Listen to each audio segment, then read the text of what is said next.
ಮತ್ತು ಈ ಅಭ್ಯಾಸ 2.1ರಲ್ಲಿ ಮೂರನೇ ಲೆಕ್ಕವನ್ನು ಬಿಡಿಸೋಣ. ಯಾವುದು ಅಂತಂದರೆ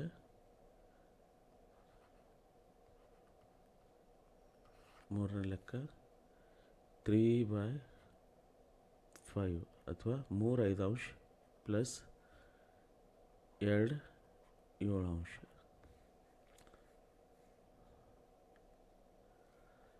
ಈಗ ಏನು ಮಾಡಬೇಕು, 3/5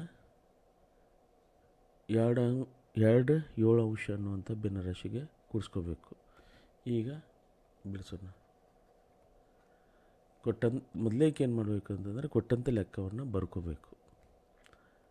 3/5 ಪ್ಲಸ್ 2/7 ಇದೆ ಈಕ್ವಲ್ ಟು. ಈಗ ಭಿನ್ನರಾಶಿಯನ್ನು ಕೂಡಿಸುವಾಗ ನಾವೇನು ಮಾಡ್ತೀವಿ, ಛೇದವನ್ನು ಗಮನಿಸ್ತೀವಿ. ಛೇದವನ್ನು ಗಮನಿಸಿ ಅವುಗಳ ಲಸವನ್ನು ತೆಕ್ಕೋಗ್ತೀವಿ. ಲಸವನ್ನು ತೆಗೆಯುವ ಉದ್ದೇಶ ಏನಂದರೆ ಎರಡೂ ಭಿನ್ನರಾಶಿಗಳ ಛೇದವನ್ನು ಒಂದು ಮಾಡಬೇಕನ್ನೋ ಕಾರಣಕ್ಕಾಗಿ. ಈಗ 5 ಮತ್ತು 7 ಇದೆ. ಇವೆರಡೂ ಒಂದೇ ಬಗೆಗಿಲ್ಲ. ಆ ಕಾರಣಕ್ಕಾಗಿ ನಾವು ಛೇದವನ್ನು ಗಮನಿಸಿದಾಗ ಎರಡೂ ಒಂದೇ ಬಗೆಗಿಲ್ಲ ಅಥವಾ ಯಾವುದೇ ಎರಡೂ ಸಂಖ್ಯೆ ಒಂದೇ ಸಂಖ್ಯೆಯಿಂದ ಭಾಗ ಹೋಗ್ತಾ ಇರುವುದಿಲ್ಲವೋ ಅಂಥ ಸಂದರ್ಭದಲ್ಲಿ ನಾವೇನು ಮಾಡಬೇಕು, ಸಿಂಪಲ್ಲಾಗಿ ಓರೆ ಗುಣಾಕಾರ ಮಾಡಬೇಕು, ಕ್ರಾಸ್ ಮಲ್ಟಿಪ್ಲಿಕೇಶನನ್ನು ಮಾಡಬೇಕು. ಹೇಗೆ ಅಂತಂದರೆ 5 ತೆಗೆದುಕೊಂಡೋಗಿ 2ಕ್ಕೆ ಗುಣಿಸ್ಕೋಬೇಕು, 7 ತೆಗೆದುಕೊಂಡೋಗಿ 3ಕ್ಕೆ ಗುಣಿಸ್ಕೋಬೇಕು. ನಂತರ ಛೇದದಲ್ಲಿರುವಂಥ 5 ಮತ್ತು 7 ಗುಣಿಸ್ಕೋಬೇಕು. ಗೊತ್ತಾಯ್ತಾ? ಇದನ್ನೇ ಓರೆ ಗುಣಾಕಾರ ಅಂತ ಕರಿತೀವಿ. ಓರೆ ಗುಣಾಕಾರವನ್ನು ಎಂಥ ಸಂದರ್ಭದಲ್ಲಿ ಮಾಡಬೇಕು ಅಂತಂದರೆ ಭಿನ್ನರಾಶಿಗಳ ಛೇದಗಳು ತಮ್ಮ ಸಂಖ್ಯೆ ಮತ್ತು 1ರಿಂದ ಅಷ್ಟೇ ಭಾಗ ಹೋಗುವಂಥ ಸಂದರ್ಭದಲ್ಲಿ ಇವನ್ನೇನು ಮಾಡಬೇಕು, ಕ್ರಾಸ್ ಮಲ್ಟಿಪ್ಲಿಕೇಶನ್ ಮಾಡಬೇಕು. ಅಂದರೆ 5 ಮತ್ತು 7 ಒಂದೇ ಬಗೆಗಿಲ್ಲ ಗಮನಿಸಿದಾಗ, ಅಥವಾ ಇವೆರಡೂ ಸಂಖ್ಯೆಗಳು ಒಂದೇ ಬಗೆಯಿಂದ ಭಾಗ ಹೋಗೋದಿಲ್ಲ ಅನ್ನುವಂಥ ನಮಗೆ ಗೊತ್ತಾದಾಗ ನಾವೇನು ಮಾಡಬೇಕು, ಅಂಥ ಭಿನ್ನರಾಶಿಗಳನ್ನು ಓರೆ ಗುಣಾಕಾರ ಮಾಡಿ ಬರಿಬೇಕು.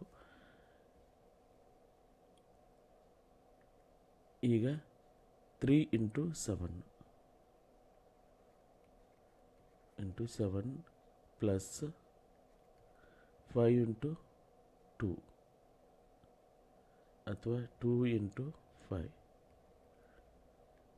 Divided by 5 × 7 equal to. ಈಗ 7 3 21 ಪ್ಲಸ್ 5 2 10 ಡಿವೈಡೆಡ್ ಬೈ 5 × 7 ಅಂದರೆ 35. ಹೌದಾ? ಇನ್ನೂ ಸುಲಭ ರೂಪಕ್ಕೆ ಬನ್ನಿ. 21 ಪ್ಲಸ್ 10 ಅಂದರೆ 31 ಡಿವೈಡೆಡ್ ಬೈ 35. ಹೌದಾ? ಈಗ ಉತ್ತರ ಬಂತು, ಆದರೆ ಇದು ಇನ್ನೂ ಸುಲಭ ರೂಪದಲ್ಲಿಲ್ಲ.